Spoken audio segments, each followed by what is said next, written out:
Salam, salam, outsider. Le débrief commence maintenant. Petit message pour vous dire que toutes mes vidéos sont maintenant disponibles en podcast. Toutes mes vidéos YouTube seront disponibles dorénavant en podcast sur toutes les plateformes de streaming. C'est à vous de jouer. Bonne écoute. Bon là maintenant il faut que je me calme, il faut que je sois tranquille, serein et tout parce que voilà j'avais pas prévu de faire ça mais j'ai dû faire 2 vidéos. Là je viens de finir de filmer la première vidéo où j'ai parlé de cette équipe d'Arsenal là qui ne se gère pas. Voilà, qui ne se gère pas en fait. Tu vois, voilà. Moi j'ai des problèmes, fallait que j'en parle. Mais la vérité c'est que Chelsea ils ont gagné aujourd'hui 3-0 face au Paris Saint-Germain. Top performance de la part des Blues. Attendez. Excusez-moi. Pour les gens en podcast, j'ai besoin de respirer, de reprendre mes émotions pour donner un bon débrief. Parce que vous le méritez, les fans de Chelsea. On y va. Salam, salam, outsider. Le débrief commence maintenant.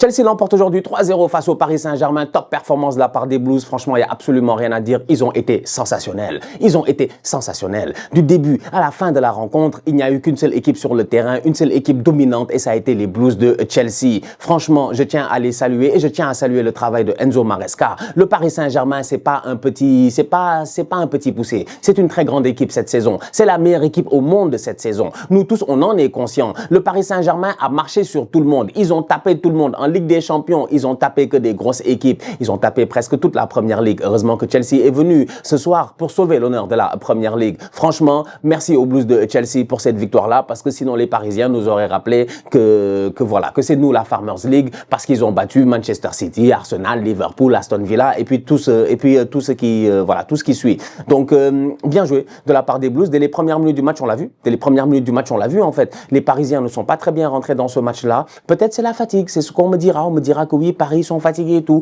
Et j'ai envie de dire que c'est une excuse, mais c'est une excuse qui est peut-être valable. Pourquoi? Parce que le Paris Saint-Germain a autant joué de matchs que Chelsea, ou peut-être à quelques matchs près, mais le Paris Saint-Germain, ils ont un 11 de départ qui est presque indéboulonnable. Et le Paris Saint-Germain a joué des matchs à haute intensité. Chelsea, on était là, on était présent. Ce n'est pas pour enlever quelque chose dans leur victoire, mais Chelsea, moi je me rappelle en Conference League, ça faisait tourner. Ça faisait tourner. Les jeudis là, quand ça jouait, je ne sais pas où, en Azerbaïdjan là, en Conference League, au niveau de Chelsea, ça faisait tourner. C'est d'autres boys qui jouaient, des Tyreek George, et puis même des Mark Guiou, mais c'est eux qui jouaient en fait, à un moment donné, tu vois. Il a fallu attendre que Chelsea monte dans la compétition pour que Chelsea commence à faire jouer son 11 de départ. Donc du coup, si tu regardes bien, je pense qu'au niveau des joueurs de Chelsea, en termes d'intensité, en termes d'efforts fournis dans la saison, ils ont été peut-être un peu plus managés. D'autant plus que Chelsea a un effectif qui est énorme. Nous tous, on le sait. Le Paris Saint-Germain, ça a toujours été le même 11 de départ, plus ou moins, et à quelques joueurs près, à quelques rotations près, offensivement ou peut-être au milieu de terrain. C'est ça, la force du PSG. C'est avec cette équipe-là qu'ils ont battu l'Inter Milan, qu'ils ont battu le Real Madrid, qu'ils ont battu Arsenal, qu'ils ont battu Liverpool, qu'ils ont battu tous les grands adversaires qu'ils ont eu l'occasion de jouer. Donc moi, je pense qu'on arrive dans cette finale-là, étant un Paris Saint-Germain qui a l'air émoussé. Finalement, ils arrivent peut-être au bout du rouleau, ils sont fatigués, ils ne mettent pas l'intensité qu'il faut. Ils essaient de presser, mais ils tombent face à des boys qui pressent mieux qu'eux. Franchement, c'était pressing contre pressing. Franchement, le pressing de Chelsea a été énorme. Il a été sensationnel, il a été top. J'ai vraiment apprécié l'activité de cette équipe de Chelsea-là, mais j'ai encore plus apprécié le travail tactique de Enzo Maresca. La dernière fois, on était là, on était présent, on s'est demandé, Xabi Alonso, qu'est-ce qu'il fait? Gère-toi, fais descendre Tchouaméni, laisse Valverde au milieu de terrain, je ne sais pas, fais jouer Vasquez, même s'il est nul défensivement, essaie de le couvrir. Il était venu, il avait chamboulé toute son équipe. Toute son équipe. Malheureusement, ça n'a pas été top. Ils se sont fait taper comme du n'importe quoi. Enzo Maresca nous avait prévenu en nous disant que eux, ils sont différents et aujourd'hui, on l'a vu. Franchement, Colwill, Chalobah, Gusto, Cucurella, avec un Reece James et un Caicedo en double pivot, je dis, franchement, ça a bien fonctionné. Ça a superbement bien fonctionné. Et je ne m'attendais pas à cela de la part des Blues de Chelsea. Caicedo, on pensait qu'il était blessé la dernière fois en demi-finale et tout. Il arrive, il sort une top performance, il joue tout le match, il a l'ADN d'un leader, il a l'intensité qu'il faut, il presse les boys du Paris Saint-Germain, il n'a pas donné l'espace aux boys au milieu de terrain de pouvoir respirer. Reece James a été l'ajout supplémentaire. En rajoutant Reece James dans la sauce, automatiquement, il a créé un problème au Paris Saint-Germain. Pourquoi? Parce que cette équipe de Chelsea-là était capable aujourd'hui de défendre plus ou moins à 5, mais au-delà de cela, d'avoir des doubles rideaux sur les côtés. On connaît le travail du Paris Saint-Germain de Luis Enrique. On connaît le travail de Achraf Hakimi et de Nuno Mendes. Aujourd'hui, les deux, ils ont galéré. Achraf Hakimi a pris un carton, il me semble. Non, il n'a pas pris de carton. Il a échappé, mais il a galéré face à Pedro Neto. Ça a été dur pour lui. Pedro Neto a été intense. Il a été fatigant, franchement. Un très bon Pedro Neto durant cette compétition. Un Pedro Neto qui, sa première saison, on aurait pu croire que c'était moyen et tout. Mais quand tu vois la manière à laquelle il l'a fini, j'ai hâte de voir l'année prochaine, dans quelques semaines, quand la Première Ligue va reprendre, ce que ça va donner. Un top match de la part de Cucurella aussi, qui, dès le début de la rencontre, a sauvé un tout petit peu son équipe. C'est-à-dire que sur la seule occasion où le Paris Saint-Germain aurait pu venir et claquer ce but-là, Cucurella était là pour sauver le ballon. Franchement, une top performance de la part de Cucurella. De l'autre côté, Malo Gusto a été top. Malo Gusto, Reece James ont été top. Les gars ont su comment se gérer, les gars ont su comment se protéger. Et ça, c'était important. Et ça aussi, ça a permis de libérer Malo Gusto sur le côté. Malo Gusto a fatigué Nuno Mendes, sincèrement. Parce que tu as Cole Palmer aussi qui vient, qui s'intercale à l'intérieur. Tu avais l'impression que le feeling qu'on avait par rapport au Paris Saint-Germain, que quand ils jouent face à une équipe à 11 contre 11, on a l'impression que Paris, ils ont un joueur en plus. C'est le feeling que j'ai eu aujourd'hui par rapport à Chelsea. C'est pour cela que je dis que sincèrement, Enzo Maresca, tactiquement parlant, j'aurais jamais cru que ça aurait été possible, mais il a vraiment réussi son match face à Luis Enrique. Bravo. Luis Enrique, c'est un pote de Guardiola. Même génération, machin, tout ça. Enzo Maresca, c'est un disciple de Guardiola. Déjà, moi, j'ai mal la tête en me disant, mais qu'est-ce que nous prépare Pep Guardiola? Ah, on est foutu. La Première Ligue va être incroyable la saison prochaine. Ça va être une des premières ligues les plus dures de l'histoire. Une des premières ligues les plus dures de l'histoire. Et les gars, ils arrivent tous confiants. Moi, j'arrive avec, Inch'Allah, peut-être que Arteta va se gérer. Je ne sais pas ce que ça va donner, sincèrement. Au niveau de Chelsea, j'aimerais dire aussi une chose, c'est que après le match du Paris Saint-Germain en demi-finale, j'avais des doutes sur la défense de Chelsea. Elle a été top. Franchement, elle a été top. Top match de la part de Colwill, top match de la part de Chalobah. Les boys ont été sérieux. Ils ont laissé peu d'espace aux Parisiens. Ils ont fait peu d'erreurs. Ils ont réussi la plupart de leurs duels offensifs. La peur de leur duel défensif, mais les Parisiens ont perdu la plupart de leur duel offensif. Kvaratskhelia, il a essayé plusieurs fois d'accélérer et tout, ça a été compliqué pour lui. Il n'a pas réussi à trouver le chemin. Désiré Doué, lui aussi, il a essayé. Ça a été compliqué pour lui. Le pressing de Ousmane Dembélé, c'était bien généreux, mais tu avais l'impression que pour la première fois de la saison, il pressait presque dans le vide parce que derrière les autres n'arrivaient pas à suivre. Chelsea n'avait aucun problème pour sortir le ballon. Comment il s'appelle? Et à chaque fois où le PSG a eu un semblant d'occasion ou un moyen de peut-être faire mal à Chelsea, Sanchez est venu et il a sorti top performance. Normalement, Sanchez, c'est un tocard. Normalement, Sanchez, c'est pas un très bon gardien. Non, mais franchement, c'est-à-dire que moi, on est là, on regarde la Première Ligue. Les fans de Chelsea, même, ils vont pas me laisser mentir. Ils savent très bien que Sanchez, c'est pas l'assurance tout risque. Mais aujourd'hui, franchement, c'était l'assurance tout risque. Vraiment l'assurance tout risque. Il n'y avait aucun problème. Sanchez, même quand il y avait erreur, même lui-même quand il a failli faire des bêtises en fin de match, il a réussi à se débrouiller pour que le ballon ne rentre pas. Il a été exceptionnel. On peut dire même presque peut-être le meilleur joueur du match derrière Cole Palmer. Ça me permet de parler de Cole Palmer. Quel match de sa part. Dans un match où on s'attendait à Ousmane Dembélé ballon d'or, à ce que Ousmane Dembélé vienne et qu'il fasse la performance du siècle, malheureusement, on l'a pas vu. On a vu Cole Palmer. Dès le début de la rencontre, on a vu une superbe action de la part de Chelsea. Un football fluide. Mais Chelsea, aujourd'hui, je sais pas, on a joué 3 minutes, les gars étaient là à faire des talonnades. Cole, il enroule le ballon doit rentrer. Il a enroulé le ballon doit rentrer. Ça passe à ça de la lucarne. À ce moment-là, on savait que c'était un avertissement. À ce moment-là, j'ai pris mon téléphone, je suis allé sur Twitter, j'ai écrit « Attends, je comprends pas ce qui se passe ». Chelsea, franchement, vous avez mon attention. Et effectivement, à partir de ce moment-là, Chelsea nous a dit nous, on n'est pas là pour rigoler, on est là pour gagner un trophée. C'est comme ça qu'ils ont fait pour gagner une Ligue des Champions, là-bas, au Bayern Munich, sur le terrain du Bayern Munich, à l'Allianz Arena, chez eux. Ils étaient dans leur prime, des Robben, des Ribéry. C'est qui est venu pour les crucifier? Didier Drogba, pas tête égalisation. Ils sont allés gagner avec des Juan Mata. C'est que Chelsea, moi, on était en 2012, j'ai jamais oublié ça. On arrive en 2021, ils jouent peut-être le meilleur Manchester City de l'histoire. Un Manchester City qui est injouable, un Manchester City qui est fatigant, un Manchester City qui maîtrise son karaté. Eux, ils arrivent, ils les tapent 1-0, but de Kai Havertz. C'est Chelsea. C'est Chelsea. S'il y a une équipe qui est capable de gagner des grandes compétitions, s'il y a une équipe qui est capable de gagner des finales, s'il y a une équipe qui est capable de se transcender dans ces moments-là, c'est bien Chelsea. West London, un quartier de Bourges. Moi, je pensais que nous, Arsenal, on venait du hood. Que c'était nous, les boys du ghetto, machin, je sais pas quoi, Peaky Blinders, on n'est rien du tout. On n'est rien du tout. Faut pas nous fatiguer, on n'est rien du tout. Parce que franchement, nous, on va en finale au choke. On n'arrive même pas en finale.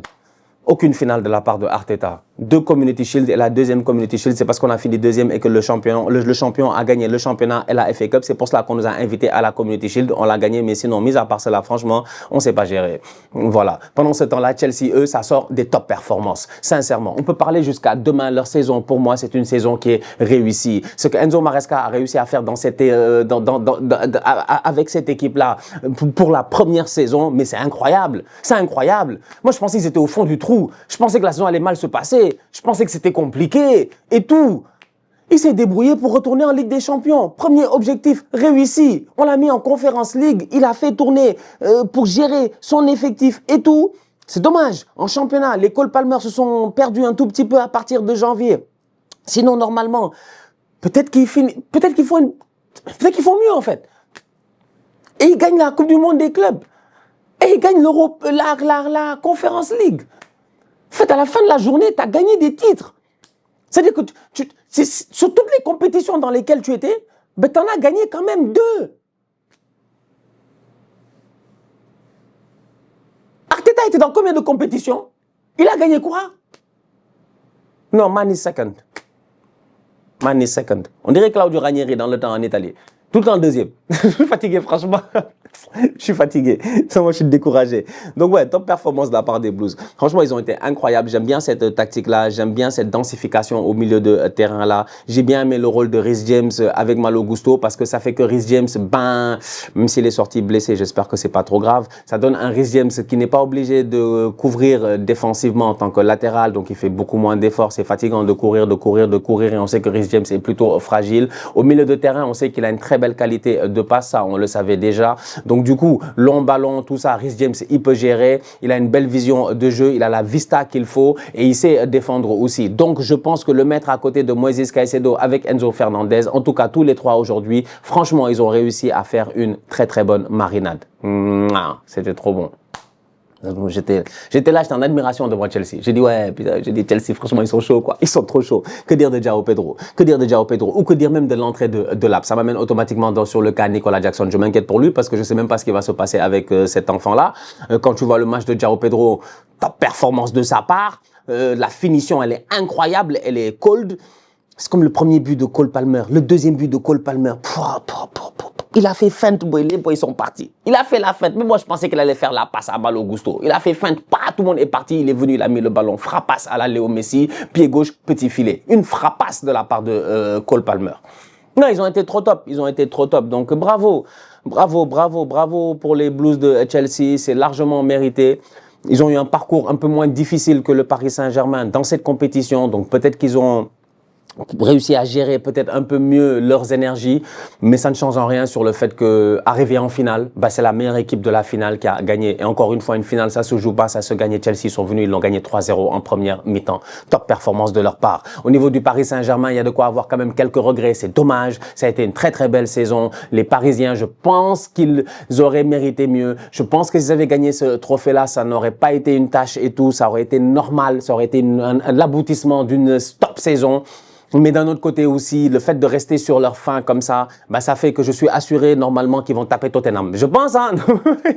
Moi, je pense qu'ils vont taper Tottenham. En tout cas, j'ai hâte de voir ce que ça va donner en finale de Super Coupe d'Europe. Mais ça permet aussi de ramener un peu le Paris Saint-Germain sur terre. Ils étaient sur un nuage. Ils ont fait une saison incroyable. Ils ont dominé l'Europe. Ils ont dominé la France. Ça, ils le faisaient déjà, mais ils ont dominé l'Europe et ils voulaient dominer le monde. Malheureusement, ils tombent face à une belle équipe de Chelsea qui les a battus clairement. D'habitude, je viens et je dis sur un malentendu, il y en a un qui peut gagner. Là, il n'y avait même pas de malentendu. On les a bien entendus. J'allais dire 3 sur 3, mais en réalité, c'est 5 sur 5. On les a bien entendus, les Blues de Chelsea. Ils sont venus et ils ont montré qu'ils n'étaient pas là pour rigoler et que voilà, ils avaient le niveau de pouvoir jouer cette équipe du Paris Saint-Germain là, à travers leur pressing, mais aussi à travers la qualité des joueurs qu'ils ont sur le terrain. Au niveau du PSG, comme je dis, c'est dommage. C'est vraiment dommage que de finir cette saison avec un João Neves dans la frustration, qui tire les cheveux de Cucurella, qui prend un carton rouge, avec un Nuno Mendes qui sort peut-être un de ses pires matchs de la saison, avec un Achraf Hakimi qui a été beaucoup plus fort que cela, mais que je n'ai jamais vu dans ce match-là. C'est vraiment dommage. Comment il s'appelle encore une fois? Ouais, Kvaratskhelia, il a été que l'ombre de lui-même. Donnarumma a galéré, les gars lui ont claqué 3 buts et des beaux buts. Malheureusement, le Donnarumma qui était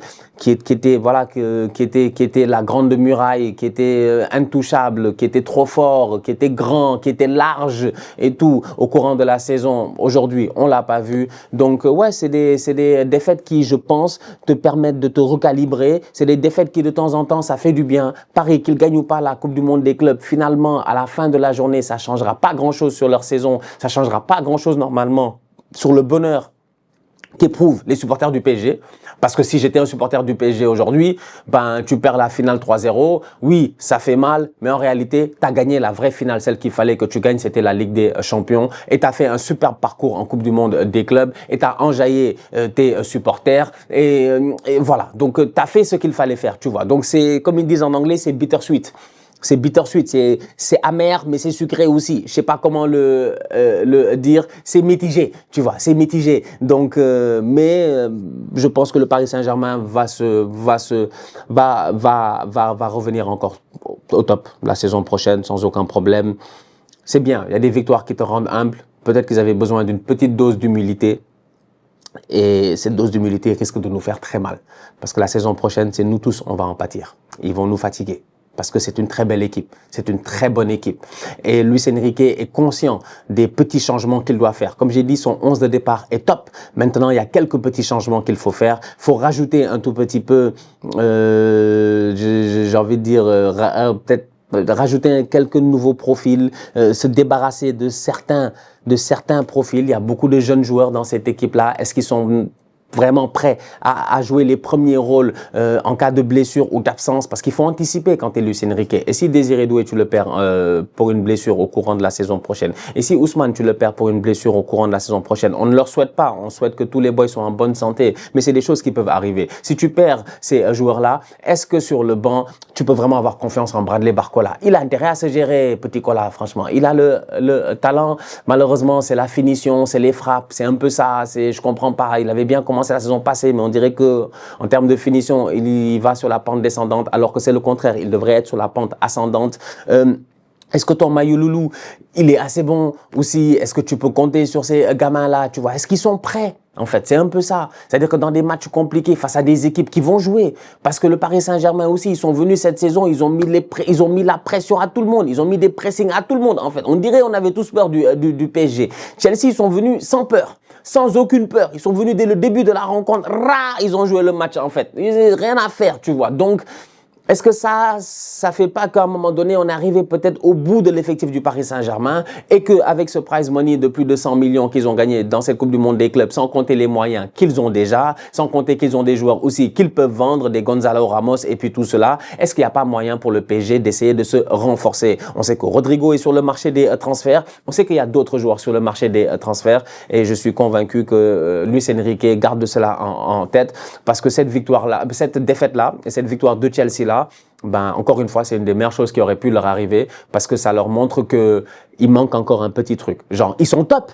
Mais s'ils veulent dominer, comme ils ont dit, ils veulent dominer. Parce que c'est ça qu'ils ont dit, hein, les Parisiens. Tu leur parles, ils disent, ouais, nous, on veut faire 2 Ligues des Champions, 3 Ligues des Champions, comme Zidane, le Real, machin, tout ça. OK? Mais pour faire ça, il faut que sur le banc, ce soit chaud. Ce soit très, très chaud. Il faut que tu aies des top players sur le banc, tu vois. Zidane, tu te fâchais un peu, il sortait Isco.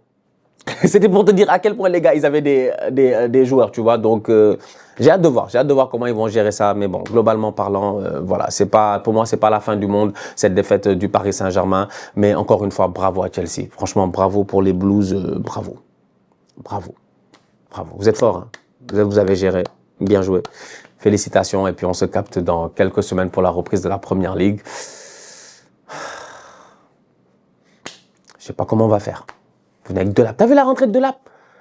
Delap, il est rentré, il a frappé les ballons, il a commencé à jouer un papa. J'ai dit...